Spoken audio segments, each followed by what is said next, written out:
নমস্কার সবাইকে, আমি মৌমিতা আর আপনারা দেখছেন let's cook with Moumita.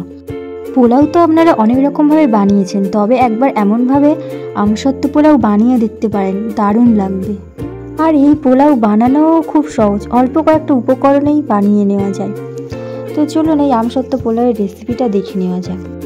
আমসত্ত্ব pulao বানানোর জন্য প্রথমে আমি এখানে চালটাকে ধুয়ে নেব। তাই এখানে একটা পাত্রে আমি নিয়ে নিয়েছি 2 বাটির মতো বাসমতি চাল, আর যেটা পরিমাণে ছিল 300 গ্রাম। চালটাকে কিন্তু একবারেই ভালো করে ধুয়ে নিতে হবে, বেশিবার ধুলে কিন্তু চালের যে সেন্ট থাকে সেটা কিন্তু চলে যাবে। তাই একবারেই খুব ভালো করে হালকা হাতে চালগুলোকে ধুয়ে নিতে হবে।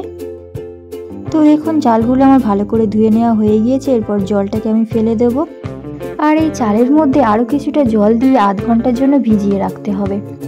এদিকে একটা বাটিতে আমি হাফ বাটির মতো উষ্ণ গরম দুধ নিয়ে নিয়েছি। এর মধ্যে 1 চিলতে কেশর দিয়ে এটাকেও ভিজিয়ে রাখতে হবে। আর ফাইনালি পোলাওটা বানানোর জন্য এদিকে একটা কড়াইয়ে আমি কিছুটা তেল গরম হতে বসিয়ে দিয়েছি। এরপর এর মধ্যে দিয়ে দেব 2 চামচের মতো ঘি।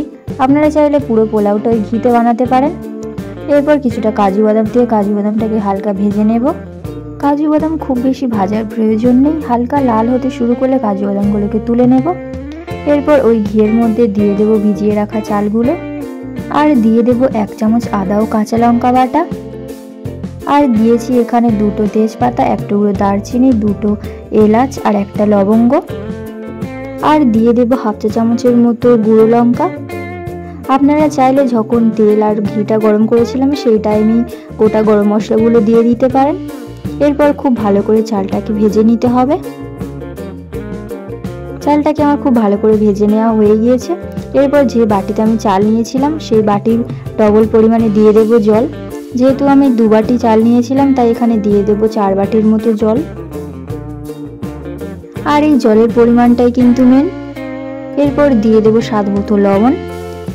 এরপর ফুটতে শুরু করলে একটু নেড়ে চেড়ে দিয়ে এটাকে 10 মিনিটের জন্য চাপা দিয়ে রেখে দেব।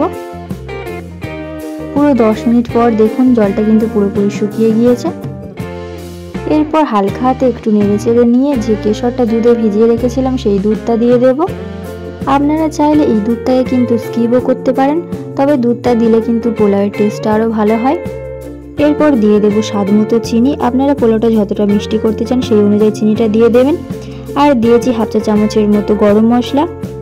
এরপর উপর থেকে আরও 2 চামচের মতো দিয়ে দেব ঘি, আর যে কাজু বাদামগুলো ভেজে রেখেছিলাম সেই কাজু বাদামটাও দিয়ে দেব, আর দিয়ে দেব কিছু আমসত্ত্ব কুচি। এরপর ফাইনালি আরও কিছুটা নেড়ে চেড়ে নিয়ে নামিয়ে নিলেই রেডি। তো এই আমসত্ত্ব পোলাওয়ের রেসিপিটা আপনাদের কেমন লাগলো জানাবেন, আর ভালো লাগলে অবশ্যই লাইক, শেয়ার, সাবস্ক্রাইব করতে ভুলবেন না।